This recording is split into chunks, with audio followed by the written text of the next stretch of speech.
Hi there. I'm Ann Welker. I'm Suffolk County Legislator for District Number 2, which goes from Montauk to Mauritius Inlet. And I am honored to be here today on South by SouthFork to speak with Julie Ratner. Julie is an amazing person who is the executive director and founder of the Ellen Hermanson Foundation. Julie, can you just tell us a little bit about the Ellen Hermanson Foundation and how it started and just a little bit to Well, first of all, thank you for having me here today. This is our 30th year, so our 30th annual Ellen's Run will be in August. So we started a while ago.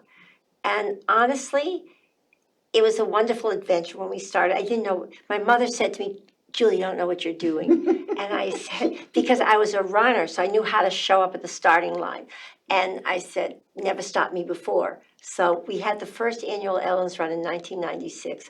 And that was the inception of this whole wonderful enterprise. And Ellen had died in April of 1995.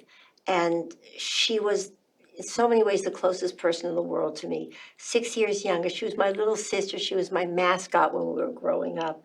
And then she became smarter and wiser and taller than me.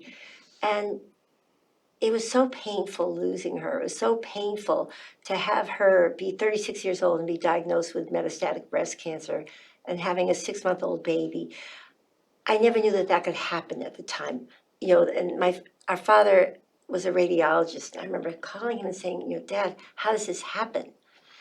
And unfortunately, Ellen didn't survive. She died in April of 1995. And a year later, I met a wonderful woman named Vivian Shapiro. I had just completed my doctorate at Columbia. And she said, tell me about Ellen. So I did. And she said, what a wonderful person. How are you going to honor her? And I said, I don't know. And she said, well, what do you do when you're not studying or doing this, that, and the next thing? I said, I run every day in Central Park. And I said, I used to run marathons. And she said, great. We're going to do a run. We'll call it Ellen's Run. We're doing it in August. And 3 months later, we had the first, I was very ambitious, the first annual Ellen's Run. And it's just grown and gone on from there. And we became the Ellen Hermanson Foundation. We created a mission which was about educational outreach to women who are medically underserved, about the importance of mammography, early detection, and pain management. And we have changed a little bit over the years, but that was really how it began. And I started this with my oldest sister, Emily Levin, and she unfortunately passed away 4 years ago. But she was my partner in this. What an amazing partnership. Thank you. And congratulations on your 30th year. Who believe? Who would have thought? I mean, it's just amazing. And how many people, so the run is in August this year? Yes, it's August 17th, and thank you. Yes, this is the run I match. And it says, it's about the 30th annual Ellen's Run, and we'd love anyone to join us at the run. We also have our annual gala on Saturday, July 26th at the Bridgehampton Tennis and Surf Club. I invite all your listeners, all our friends to visit ellenhermanson.org for any information. We love to welcome you to our events. And they're fun. We have just because breast cancer is serious doesn't mean we can't have a good time. And we need to bring humor to it. And there is humor in everything, even it might be dark humor and gallows humor at time, but it's fun. And the people who show up for the run are wonderful. I know you've been there. So we have our serious runners, we have our schleppers, and I would be one of the schleppers if I could do it. And we have the breast cancer survivors. And the energy is so spirited and so contagious in a good way at the run. How many people did the run this year? 100, 200? It was close to 900. So this year, I would love to break 1,000. Wow. We did break 1,000 once or twice when we were in East Hampton. And we loved being in East Hampton. And then the high school decided it was time to expand. So our application, for a permit was denied. And Southampton took us in. And it was 2009. And in 2009, the Ellen Hermanson Breast Center opened. at Southampton Hospital, now Stony Brook Southampton Hospital. So it was made so much sense to come to Southampton. And that's what we did. I felt a little bit like Blanche Dubois, where someone takes you in when you have no place to go. But it was been a great collaboration. First, we staged it out of Parish Hall. And then because of COVID, we moved to the intermediate school, which is perfect. It is because the course is easy, people can run in and out. We don't need to close that street. It is just divine. And as you said, the energy at that morning is just contagious, infectious, enthusiastic. It couldn't be a better vibe. People are really happy to be there. And the proudest people of all are the breast cancer survivors who come, because it's an accomplishment. And every year we have 1 or 2 women who are still in treatment. And it's the bravery, it's the positive energy, it's the I can do, and I'm not going to be defined by this. It's one aspect of who I am. It's not who I am. And Right. it's a little bit humbling for me to see this and to see the extraordinary people who come, who give their time, their energy, their money, their goodwill, and who believe in our mission and our cause. Are you completely staffed pretty much by volunteers at the We have race? we have no full-time people. I would love to expand our infrastructure. I think we need to. We have a fantastic executive director, Mady Schumann. She's only half-time because that's what we can afford. And we hire people on an hourly basis, whether it's for social media, graphic artists, the computer database kind of stuff. But we don't have full-time people working. Mady and I are probably the most full-time. But at the race? At the race, okay, is it- the race is all volunteers. We have Ah, wonderful okay. volunteers. And Sarah Blue, I don't know if you know Sarah I do Blue. know Sarah. So Sarah Blue kind of is our volunteer genius. Extraordinaire. She's a volunteer extraordinaire, but she's also the genius. People love her and they volunteer, and she takes good care of the volunteers. And we do, everything runs on volunteers. And without volunteers, you can't get anything going and get it. And volunteers are the backbone, they're the heart in so many ways, right? Yeah, I absolutely. mean, you campaigned, you know what it means to have volunteers. And I think I want to treat them like royalty. They are royalty. And I kind of feel with my foundation, we're all family in a way. And I like people to feel that way. Because everyone counts, everyone matters. So true. And do you have survivors? Many of your survivors also staff Some of them volunteer also. right. Right. that morning, Yeah. because I know that. Oh, there are so many. You can't, the ones, our runners who are survivors, we give every runner a rose.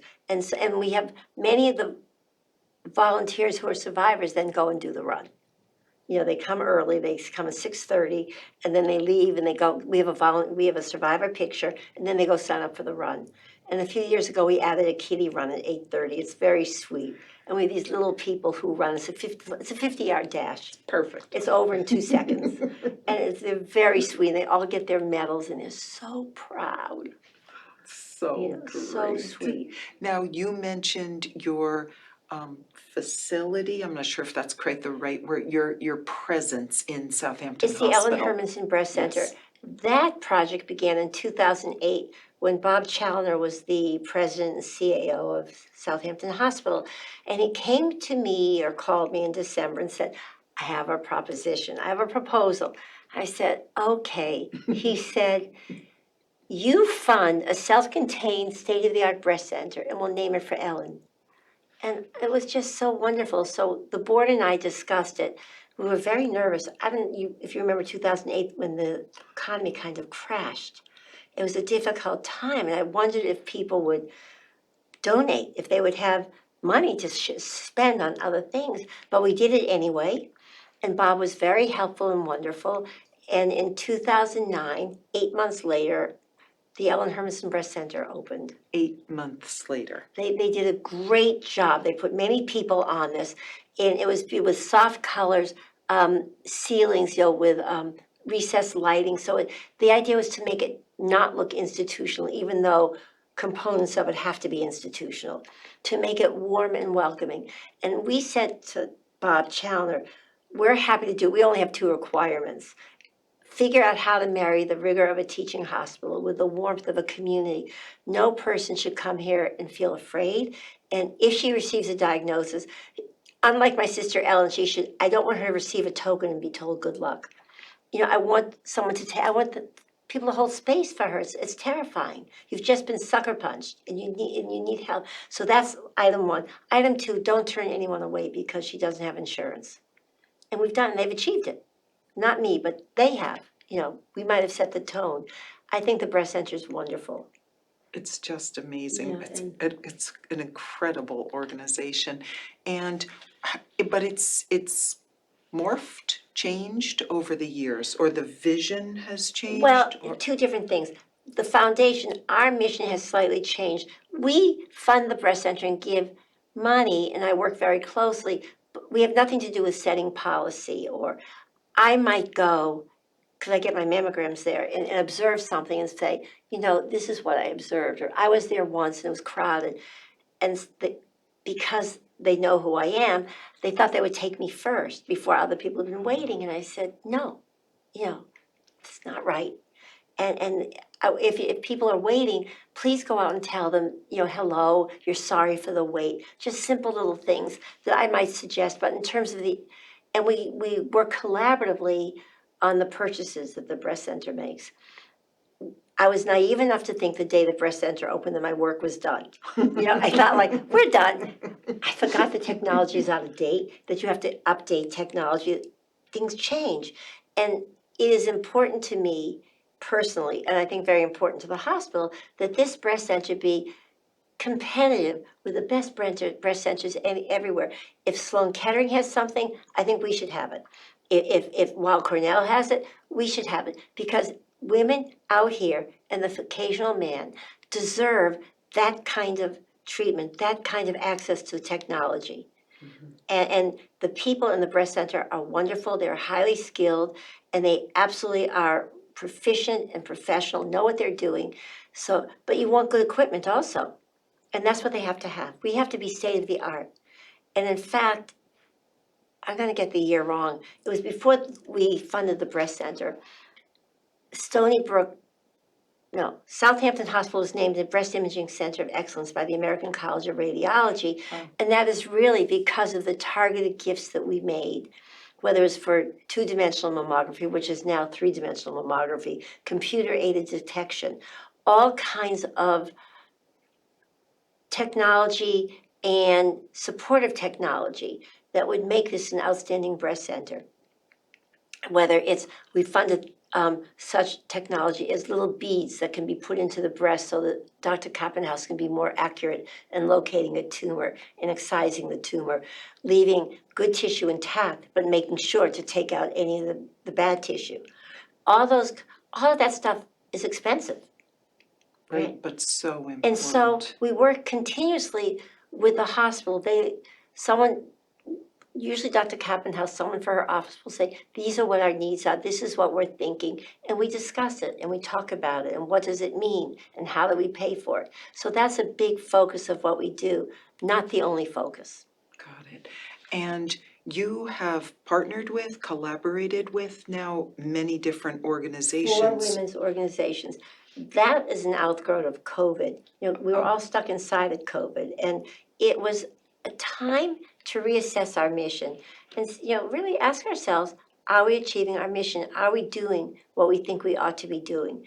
And several years ago, we altered our mission slightly, though it still encompasses the original mission, to ensure access to state-of-the-art breast health care and enable people affected by cancer. And we will probably amend it because of our focus to enable people affected by breast cancer. Because unfortunately, when someone calls me because they have lung cancer or a different type of cancer, I can recommend where they go, but we can't fund that. We're very mission driven and we hold on to our mission. The 4 organizations that you, yes. Yeah, so to go back, I digressed. No. To go back to COVID, we decided we could do more and we decided to reach out to groups of women we thought were underserved. So that was OLA, The Retreat, Bridgehampton Child Care and Recreational Center, and Shinnecock Indian Health Services. They're all women who are medically underserved, who are often not in the medical pipeline. And the way it works is we make grants to these organizations so that they work within their system to make sure that women are getting the breast health care they need. It really has to be, in my opinion, based on the community and culturally based, and so it's friendly. It's amazing. And the organizations that you chose are all deeply embedded, I think that would be the right word, in this community and Very, have very much so. strong networks. Very much So so. you chose so wisely there. And they're also all in towns of East Hampton, town of Southampton for the most part. Basically, and I don't know, we just were in touch with another group, and I'm not sure what will happen, but we'd like to take in more money and expand. Could be a big umbrella, and there's so many women, and I know we're not serving all the women we could be serving. And early detection makes a difference. Bridgehampton Child Care and Recreation Center has a breast cancer day in October, which is Breast Cancer Awareness Month. And it's a fabulous day with breakfast and speakers and women from the community. And every year, a few women will come to our table and say, I'm 58 years old. I've never had a mammogram. I don't have insurance. Do you think I need one? And we say, yes, and we can help you. And don't worry about the insurance. And you must see this in your work because you work so closely that what you take for granted is common knowledge for you is not common knowledge. What's common knowledge for me, over the last 30 years or even longer since Ellen was diagnosed, I've learned a lot about breast cancer. I'm far from an expert. I don't like to talk about it. I can say I know a lot. And but most people don't, and a lot of people don't. And the women who are hardworking women who are juggling their lives don't necessarily know. And why should they? But they need to know you have to take care of yourself. They need to know that you need a mammogram. And they need to know that we can help you. Don't let insurance stand in the way. No, it's so true. How, if someone is listening now or watching, where would you point them if, for instance, they aren't affiliated with any of the 4 organizations, or if, where would you? I got an email last week from a woman in Montauk who's writing for a friend who's having a double mastectomy. She's a single mom, and she said she's worried, how do we help her? And I said, I'm so glad you wrote. And I was able to then write to people I know at the breast center and say, and forward her email and say, how do we help this person? And she's meeting with people. They're having a Zoom call this week or next week to talk about what can be done. So anyone can call me or email me through, at info@ellensrun.org. Someone will respond and we'll get back to you. And if you don't have to be a member of these groups, or you can always be part of it. I'm making this up a little bit, but suppose Shinnecock is a little bit more of a discreet organization. But if you are a Latina woman, call Ola and say, this is my problem, and they can help you. Bridgehampton Child Care and Recreational Center traditionally works with the African American community as well as brown and black people.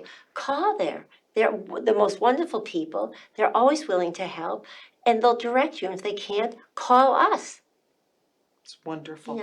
And I love that you're pointing out that there's the day in October that the Bridgehampton Child Care Center sponsors. It's a wonderful day. Where there's such good community outreach, because that's a lot of it, is just how do you get out there and more people come. They do a walk one day, and the experts are all people from within the community. And that's really important to know that there are people from your own community who you can talk to and who are experts. You brought a few pictures with you Oh, today. I did, right. Should we ask Sure. that Oh, they sure. be The pictures, brought up? right, the pictures are, then I'll tell you what the pictures are once they're up. Okay, cool. Oh, there's one. Oh, that one wasn't supposed to be up there, but Oh. that's me working. And that's in my office where everything that Julie Ratner does happens right there. Well, that's pretty impressive. And then this is in October, the Hampton Jitney wrapped one of their ambassadors so that as it drove up and down the Long Island Thruway and through New York City, everyone saw the bus with our 30th anniversary logo.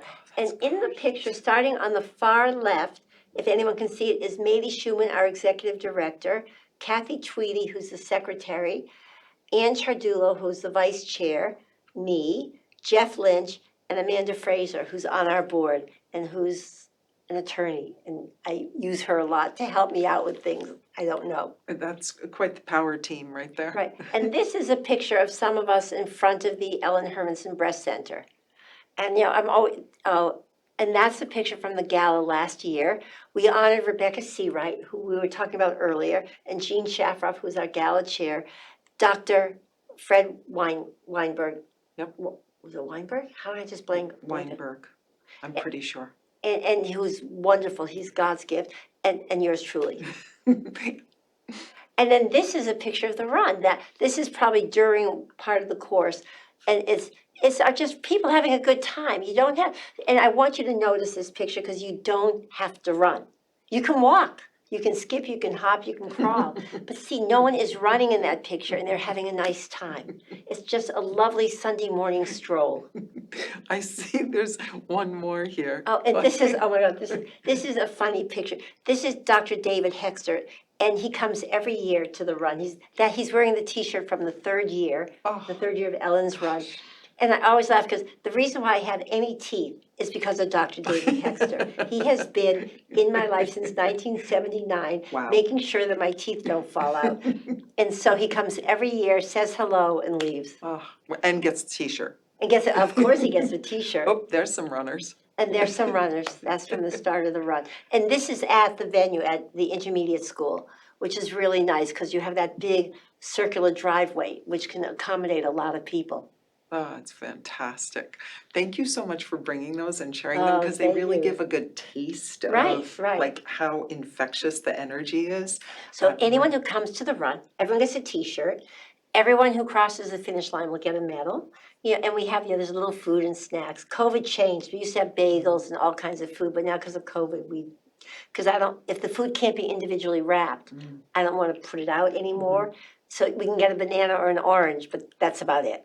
Bananas or oranges That's are always good. wonderful. But it's so you get a T-shirt, you get a medal, you have your runner's number. It's really wonderful. And breast cancer survivors get roses, and we do have little trophies for the first overall man, the first overall woman, and the first breast cancer survivor. It's fantastic. We want to make it fun.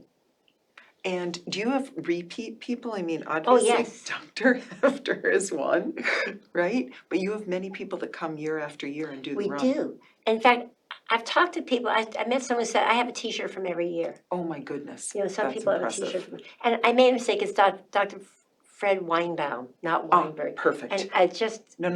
I every now and then I have a momentary memory Yes, lapse, but yes. it's Dr. Fred Weinbaum, and I want to make Good sure for you. that Yes, he's he's properly addressed. And he's been a tremendous supporter, and he's the medical He's director? I don't know his title anymore. He worked very close with Bob Chowder. I think he was like the medical side of what Bob did.